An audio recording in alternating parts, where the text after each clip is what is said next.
എന്നോട് അന്ന് വന്നപാടെ പറഞ്ഞു, അമ്മേ ഞാനൊരു തെറ്റും ചെയ്തിട്ടില്ലാന്ന്. എൻ്റെ കാല് പിടിച്ച് എന്നെ കെട്ടിപ്പിടിച്ചിട്ട് പൊട്ടിക്കരഞ്ഞിട്ടാണ് അവൻ പറഞ്ഞത്. അമ്മേ ഞാനൊരു തെറ്റും ചെയ്തിട്ടില്ലാന്ന്, എന്നെ ആരോ കുടുക്കിയതാണ്. വാക്കുകൾ മുഴുപ്പിക്കാനാവാതെ ആ അമ്മ കരയുകയാണ്. കേരള കലോത്സവത്തിലെ കോഴ ആരോപണത്തിൽ പ്രതി ചേർക്കപ്പെട്ടതിനെ തുടർന്ന് ജീവനൊടുക്കിയ വിധികർത്താവ് ഷാജിയുടെ മാതാവ് ലളിതയാണ് മകൻ്റെ വേർപാടിൻ്റെ ഉള്ളം തകർന്ന് കരയുന്നത്.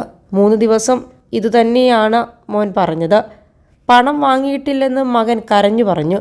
മുഖത്ത് പാടുകളുണ്ടായിരുന്നു. ഞാൻ ചോദിച്ചപ്പോൾ അടിച്ചിട്ടില്ലെന്നാണ് പറഞ്ഞത്. മോനെ കുടുക്കിയവർ ആരായാലും നന്നാകൂല. എന്നാലും ഓൻ ഇത്രയും മനസ്സ് കട്ടിയില്ലാതെ പോയോ? കുടുക്കിയതിനെ തരണം ചെയ്തൂടെ? ഇനി പറഞ്ഞിട്ട് കാര്യമില്ല. നമ്മൾ അനുഭവിക്കേണ്ടത് അനുഭവിക്കുക തന്നെ. ഓൻ കോഴ വാങ്ങുന്നതാണെങ്കിൽ ഈ പൊര ഇങ്ങനെയായിരിക്കുമോ മക്കളെ? ഈ പൊരക്ക് എന്തെങ്കിലും മാറ്റം വരൂലേ? അല്ലെങ്കിൽ വേറെ എടുക്കൂലേ? അമ്മ ശക്തമായി പറഞ്ഞു. നയിച്ച പൈസ കൊണ്ടാണ് അവൻ എന്തെങ്കിലും ചെയ്തിരുന്നത്. ഓൻ്റെ പൈസ ഇല്ലെങ്കിൽ പെൻഷൻ കിട്ടിയ പൈസയെന്ന് എന്നോട് ചോദിക്കും.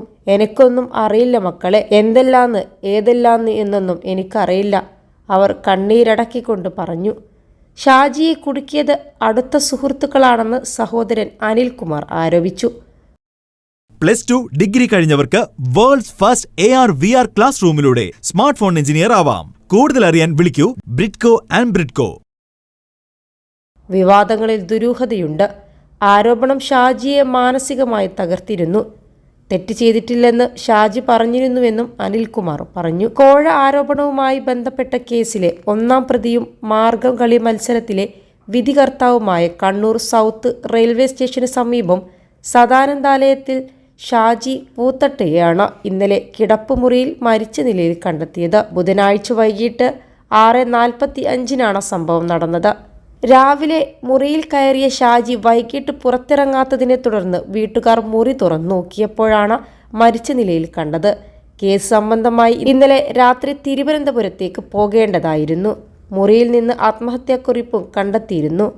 താൻ നിരപരാധിയാണെന്നും ഇതുവരെയും പൈസ വാങ്ങിയിട്ടില്ലെന്നും അർഹതപ്പെട്ടതിന് മാത്രമാണ് മാർക്ക് കൊടുത്തതെന്നും തെറ്റ് ചെയ്യില്ലെന്നും അമ്മയ്ക്ക് അറിയാമെന്നും കുറിപ്പിലുണ്ട്. ഇതിന് പിന്നിൽ കളിച്ചവരെയെല്ലാം ദൈവം രക്ഷിക്കട്ടെയെന്നും കുറിപ്പിൽ പറയുന്നുണ്ട്. 21 ലക്ഷത്തോളം സന്തുഷ്ടരായ ഉപഭോക്താക്കളും 2 ലക്ഷത്തോളം തിമിര ശസ്ത്രക്രിയകളും പൂർത്തിയാക്കിയ മലബാറിലെ ഏക കണ്ണാശുപത്രി അൽ സലാമ ഹൈ ഹോസ്പിറ്റൽ റോഡ് പെരിന്തൽമണ്ണ.